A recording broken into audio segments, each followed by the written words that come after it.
All right, so we're gonna go and actually set up a brand new Sales Navigator account, working with somebody who's just signed up for it. As you can tell by the social selling index, pretty low, like everything's brand new here. So I think it gives us a good opportunity to go through all the primary pieces of Sales Navigator and how I'd recommend having this set up if you're a business owner or a salesperson. So this is gonna be just the main like core functionality of the platform. You're going to see I have no automation set up, no Google Chrome extensions that are going to, no scraping, none of that. This is something that I think could be used for really anybody.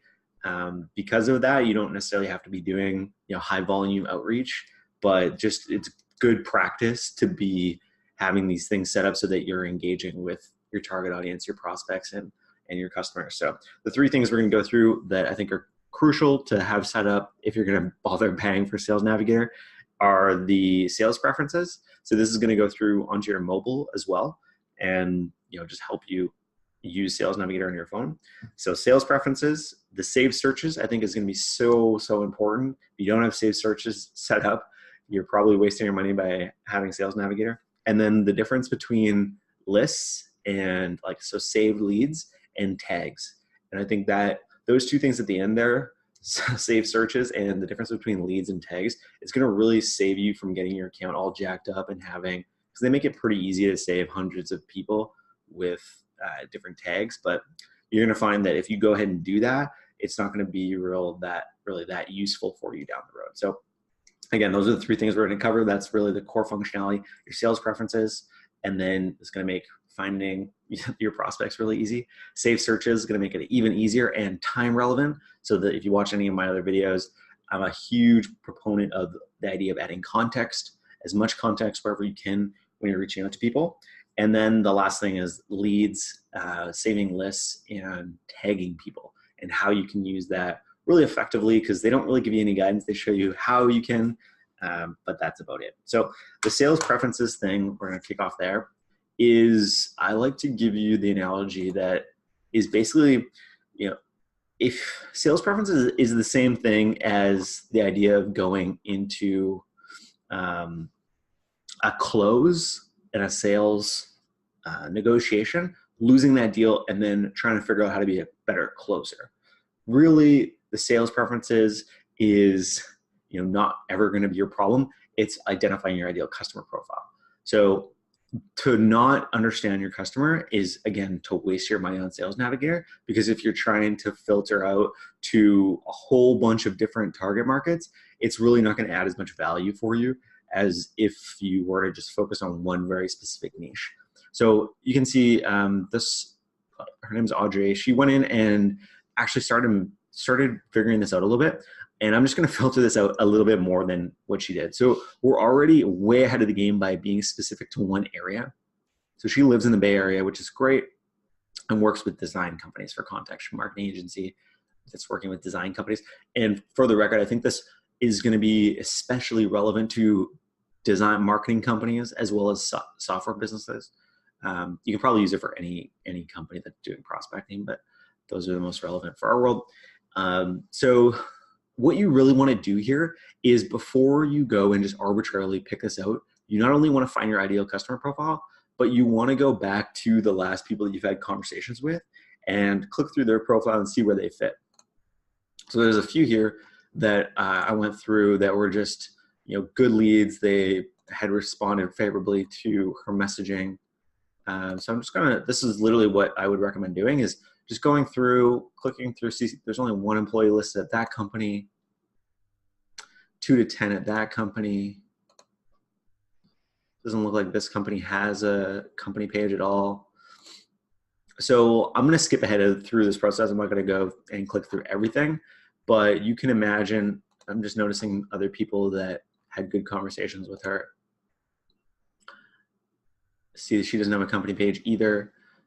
So again, I have a little bit of added insight to this because I've been working with this person for a while. But if you don't, where am I now on this? If you don't, you definitely want to go back and spend some time going through all of your customers. I'm just going to leverage this one point. Don't want to just jump into it, but it's the idea of the power of 4%. So you want to 80-20 your customers, who are the 20% of people that are giving you 80% of your results or revenue. And then if you're really ahead of the game, the more specific, the better, right? The power 4% is just doing that 80-20 again and only taking 20% of the 20%. So what we're going to do here is just get rid of company size. She probably can work with 1150, but I'm going to take 50 to 200 out. And then we want primarily the owner. So arts and design, function, I think she got that messed up because function is, is really the title. So we definitely want owners, and then smaller companies, and then she works with design companies. So these are all good fits. So now that we have that, we're just, I think this updates automatically. Perfect. And the way you should be able to test it is to go to your search here. Just go to an open search. And then if you go to view all filters, you can apply, oh yeah, I see it applies by default, but you can apply your saved preferences, sales preferences here. And if their interface is working properly, it should automatically update that. I don't know why that didn't happen, but it looks like we got everything here correctly because the company size was right, the different industries were right, and the title was right. So we're still, oh, we didn't have the San Francisco.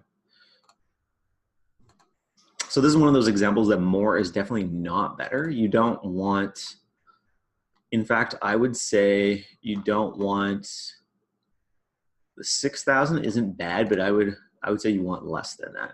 More is definitely not better. So the way we're going to filter this out is the majority of those people, I don't know if you saw, but they were fairly established in their companies. They'd all been around in the business, working at that company for quite a while. So we're going to just do this. And again, and more is not better. I like to be around 1,000. I think 1,000 is good. And then this leads us right into the second part of the video, I guess, which is save searches. So we set up our sales preferences. Just did that by going to lists, discover, edit your sales preferences. And hopefully you paused the video actually, and you went back, did an ICP, so ideal customer profile. You went through and really went specific into the people that you have worked with beforehand and that are generating the majority of your revenue. So then you identified those people based on the filters, at least that LinkedIn Sales Navigator gives you. So things like experience, definitely their title, who is the person that came to you initially, what industry are they in, or what industry they list themselves in on LinkedIn, where are they? Are they in the United States? Are they in Europe? Where are they? What's the size of their company? That kind of thing. So once you have that all set up, we're going to start using save searches here because we have something that we could leverage now. So the 3 save searches that I definitely recommend every single person having is existing customers that is filtered to change jobs. So I would recommend actually going in and adding all of your customers one by one, searching for them, and then adding them. So the save search is set to, you're going to click on this and it's going to say change jobs in the last 9 days. Then you're going to do a save search. The reason why you want to do that is because it's going to give you added insight to what's going on at your customers' companies. This is awesome because a lot of times, even if you're doing a great job, maybe you don't talk to somebody for a week, 2 weeks, you're still deploying the service, or in a SaaS case, maybe you don't talk to them for months, right? But depending on what your service is, it's really, really helpful to be able to know if they're adding people to different departments that are relevant. Maybe they added a senior level person. If you reach out proactively to a new VP that got hired and say, hey, I'm so glad you ended up working here. The company that you just joined had been using us for quite a while. I don't know if you're familiar with the software or not, but would love to jump on a call and explain things to you. Or I don't know if you're familiar with our service. Here's what we've done so far.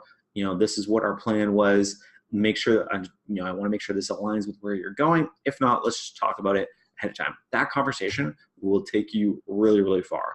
Having to wait for the call where they've decided already that they're going to, go a different direction just because that person is affiliated with somebody else is one that you're going to be upset with. And you could have prevented if you had that one save search set up. So that's the first one. You got to save that one. So maybe I'll write this down in the comments or something, but existing customers filtered to recently changed jobs in the last 90 days. I typically don't have any other filters on. I want to know all the employees that, especially if they're companies under 50 people, I want to know all the new employees. If they're larger businesses, then maybe you want to filter it down to the most relevant department. So again, existing customers, filter to change jobs. The second one is from the one we're on right now is from your sales preferences, and we're just going to use total results.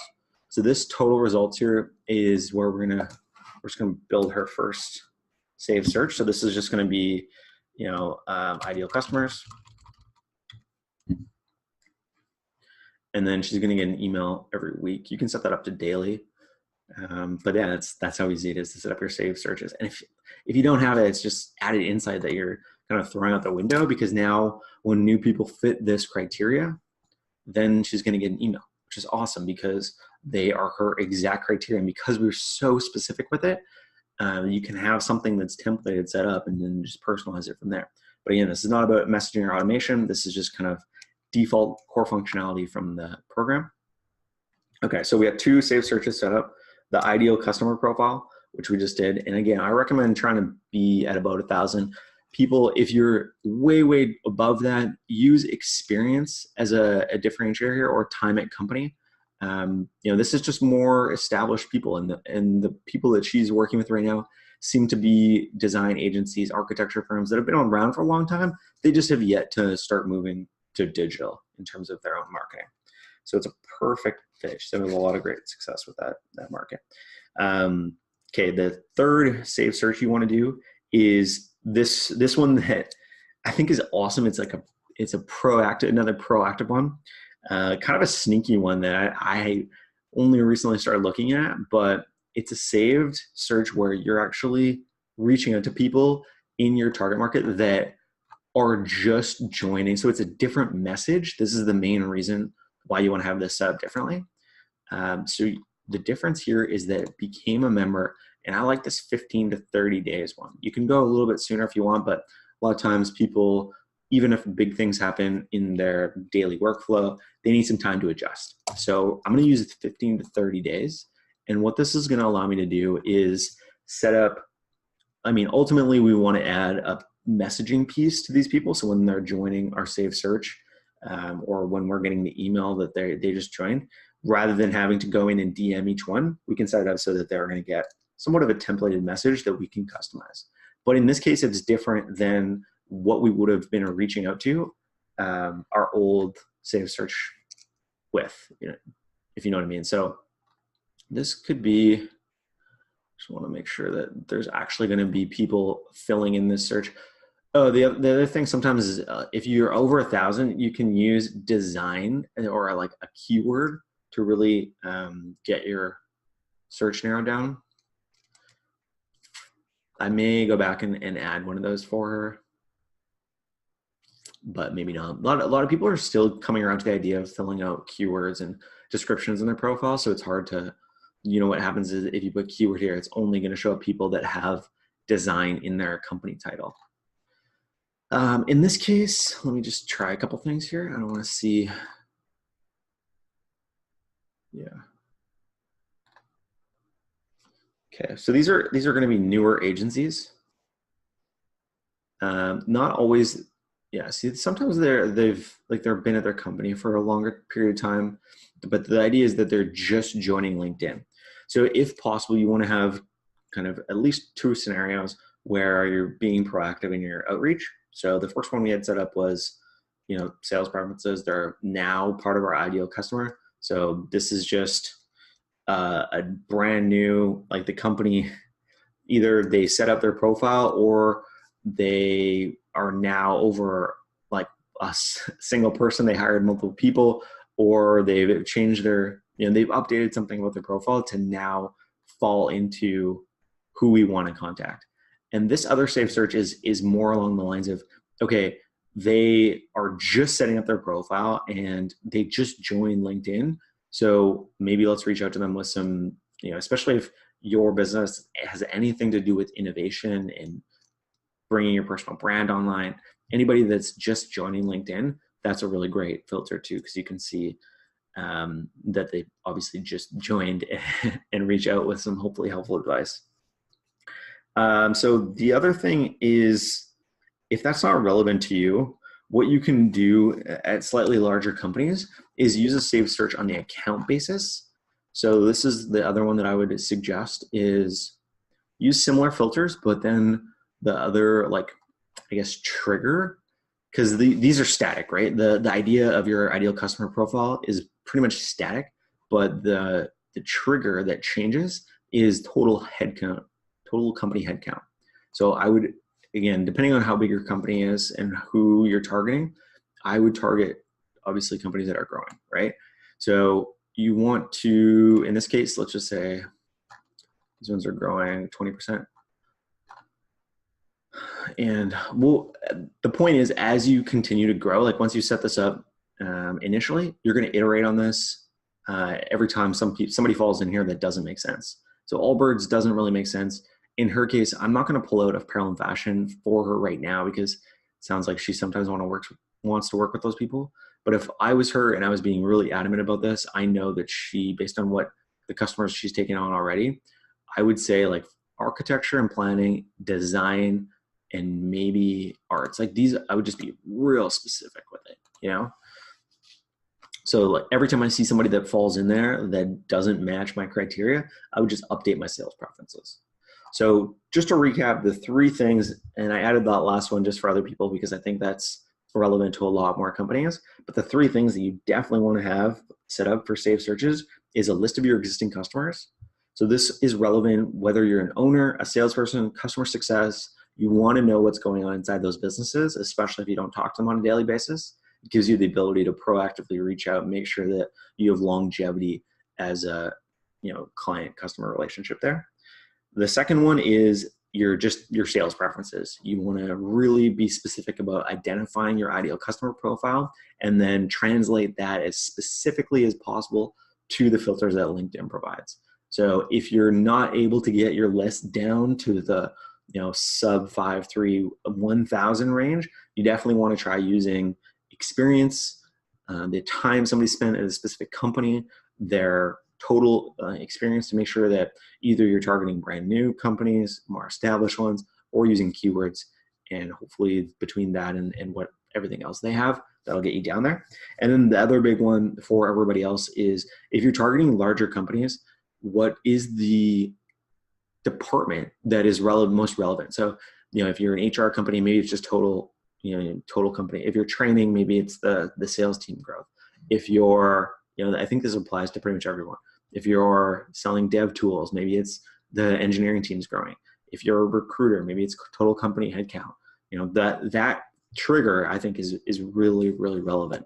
So those three safe searches, I think, can take you really far. And you can see now that if you're using Sales Navigator anyway, getting those weekly emails is going to provide you a ton of insight. So set those up, set yourself up to get those weekly emails so that you can be ahead of the game, spend a few minutes reaching out to people. All right, so the last section that we want to cover is leads. So how we're going to actually save leads into different lists, and that versus tags. So here's the way that I use it. And I mean, you guys can use your own judgment on what's best. But what I've found is that leads, the real reason why you want to save leads is you want to, I almost want to use this analogy like butt tap, so in sports, like when you're supporting people, they call it like butt taps, basically. If you're handing out butt taps to people, those are the leads you want. So I would only save people that are what I consider SQLs, opportunities, or customers. And I'll explain this, but so if you have an SQL, which means that you've talked to somebody, so sales qualified lead, or their opportunities, which means that maybe you've talked to them and it's just not the right time, but they're probably still going to convert or work with you in the next 6 to 12 months. Still, for some sales organizations, they're not going to consider that an opportunity anymore, but in the small business world, I would say that is. And then customers as well. And the reason why you want to include those three is for two reasons. One is when you have your home section set up here and you have your feed of activity, all of your lead news and shares are going to show up here. So if you're saving hundreds of people that are quote unquote leads, but you never talked to them, nothing has happened, you've had no interaction, I think that is going to be overwhelming. You really want to be supporting the people that are like right on the edge of working with you. I think that's going to be the most effective use of this, especially when you're probably going to be running messaging campaigns or marketing sequences outside of this. Once people connect with you and you have the opportunity to have a quick dialogue, then you can understand whether or not they are an SQL opportunity or potentially going to be a customer. Once you save somebody, then it's kind of saying, that's how I differentiate it. That's kind of saying like, okay, I want to support this person. I want to make sure that they are aware of me consistently, whether they post something, whether they have a share, if they're producing content, I want to support them. So that's how I differentiate the leads. On the tag side, I've found that this is really more of a little bit of an enterprise feature, specifically because they allow you to share tag lists. So this could be one of the most useful features from tags, I guess, is if you have the ability to share lists between employees, between coworkers. But the way I would set up that is that it's more of like a wider net. You're able to save tags on a mass basis. So if you do these lead searches here, and you filter it down to your sales preferences, and let's see if this feature works now. So if we apply sales preferences, it should not be spinning forever. This is actually a bug in their system, which is hilarious because it's Microsoft. But okay, that's a bug. So if we have our sales preferences enabled, and you guys saw that this is not what my sales preferences are, but if you had those enabled, then you're able to actually save a whole list of people at once. Only 25 people in the list that they deploy or display, sorry. So you can save these people all at once. And this is kind of why I think that the tag feature is more of a mass top of funnel type activity. So what I would use tags for specifically, we said that, the leads, saving leads are going to be for SQLs, opportunities, and customers. There's actually a few other scenarios where I may want to support people, but they're not necessarily in my pipeline. Those are also good uses of save leads. So for example, if there's partnership opportunities, if you have an interview show or a podcast, maybe you want to save a group or a list for that. Also, if you have a referral network, maybe local colleagues, or really just meetups, conferences, I would say those are reasons why you may want to create a new lead list. But on the tag level, again, it's more top of funnel. We can save these people in bulk. And the way I would use this is to save kind of my dream 100. I don't know if you guys have followed Russell Brunson, but he explains this idea of just really having a targeted list of your dream 100. And this could be people or it could be accounts, depending on the size of your business. But that would be the opportunity there, is be really, really specific with your filters, save your dream 100, and use the tags for more of a progression through the higher levels of your pipeline. So you know what I mean? Like once they start engaging with you, then I would just use lead lists. And off the top of my head, I wasn't really able to think of great reasons for sharing lists. You can, I don't know. At bigger companies, it might make sense to share a lead list if you've been specific about it and used it just like we were talking about using leads. But the other reason why I suggested saving leads the way I did is because you can actually search for new opportunities by avoiding your saved leads. This might be a feature they're going to add in the future, but you can't do that with tags. So if I was only using tags to save my customers, they would still show up in my search results. So then I may be concerned about saving a customer or somebody that's already in my pipeline that I'm talking with. And you know what I mean? So like if you're only using tags to differentiate your pipeline, I think there is a fear there of saving. Let's say I scrape this whole search result again, then how do I know that I haven't talked to those people? I'm going to avoid that by saving anybody that I start conversations with, and I think is going to turn into, again, what I defined as a SQL, which is just a conversation that means that they potentially could fit down the line, an opportunity or a customer. So by doing that, it really kind of saves my butt from having these people fall into my future outbound campaigns. So I think we covered pretty much everything that I wanted to. Yeah. All right. So I didn't actually save the majority of this stuff in her account yet, but that's what I would suggest doing as soon as you get set up on Sales Navigator is go through, set your sales preferences. Hopefully you get that bug fixed, so it's really valuable for you. Use those sales preferences to create a saved search, because you definitely want to see the new people that are fitting or finding their way into that preference, that ICP that you've defined. Then you want to actually create another saved search of your existing customers. Trust me, this is going to be worth it. I think this would pay for Sales Navigator in and of itself, is just understanding that insight to what's going on in customers, the company. Sometimes maybe the contact that you actually were working with, it turns out they've been replaced, and then you jumping ahead of that conversation is just going to be huge. You're going to save a lot of accounts by having that saved search. And then the last saved search is the idea of new people or contextual events or triggers that you can identify either by headcount growth, somebody joining LinkedIn, maybe new technology, those kinds of things. And lastly, I suggested setting up leads in lists and saving the people who are really actual sales qualified opportunities, so people you want to work with, opportunities that you've really identified. Somebody said they're going to work with you maybe in 2 to 6 months, maybe a year, and then actual customers as well. Lastly, use the tags for any list that you want to potentially share with people down the road, or use those for your Dream 100 so that you can stay on top of funnel. Anyway, I hope this was super valuable.